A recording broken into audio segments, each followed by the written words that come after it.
Gershwin's Porgy and Bess, the latest production that is hitting stage at Shea's Performing Arts Center.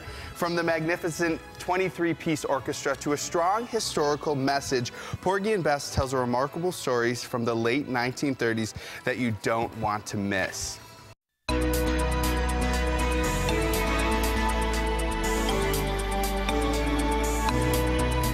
Today we're joined by a few cast members from Porgy and Bess. We have Sumaya Ali, who plays Clara, and David Huey, who plays Jake. Thank you both for being here on this very wintry morning. Thanks for having me. I'm glad that you got in safe. Now, I want to talk about Porgy and Bess because there's been a lot of revivals to hit Broadway and touring production. Porgy and Bess seems like one of the most successful in the past couple years. So give me a little bit of information on what this story tells. Well, it's a beautiful love story, and it's two lovers that no one would expect to get together. It's a tale about a crippled man who begs and a woman who's not known for having the best reputations. So a lot of people place judgments on them. But it shows that love can transform people and change people to be their best selves. And it makes everyone really think before they place judgments on or limitations on people. And of course, because this is a musical, we have to talk about the music. Now, one of the songs in the show is probably one of the most successful songs to come out of any musical theater show, and that's Summertime. So tell me a little bit about what we're going to be hearing at this production. Well, yes, Summertime is like the most recorded song in recorded history. We get to hear that, but you know what? There are some other favorites. There's some other classics that are in there that sometimes people don't know are in there until they're in the seat.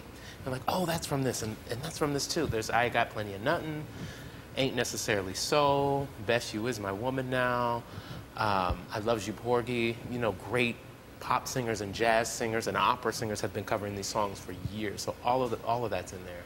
And it is also an incredibly emotional production. So when people go see the show, what are they going to be experiencing? Because it's definitely going to take you through a gamut of different feelings. Oh, definitely. And that's the wonderful thing about this reimagined production, because you're going to find something to relate for. Instead of seeing someone that's just maybe loose, you'll see a woman that is in an abusive relationship, dealing with drug addiction. I mean, so many things that we deal with in our lives, or we know somebody, just like a lost soul trying to find their way home. All of us are on these journeys, and something is going to prick it like, oh, that's me, or that's my sister, and just bring your tissues. But there's also plenty of dancing and laughing. It's like a full diet of everything you need.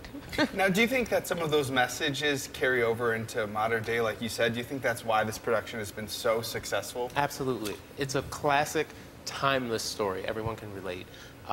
Whether it's the addiction, whether it's the, the woman of the night character that you can identify with, whether it's the love between Jake and Clara, whether it's the sort of matriarch of that Mariah, our character Mariah, plays.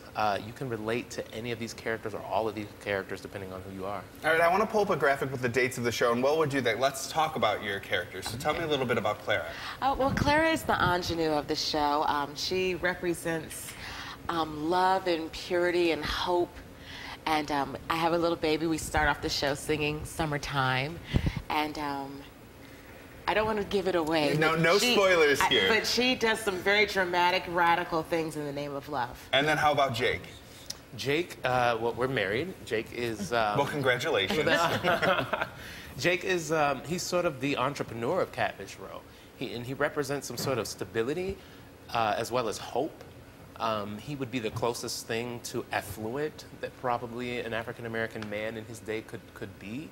He owns some fishing boats in his own fishing business, and is just really focused on loving his wife, raising his son, and holding down stability and sort of regularity within Catfish Row.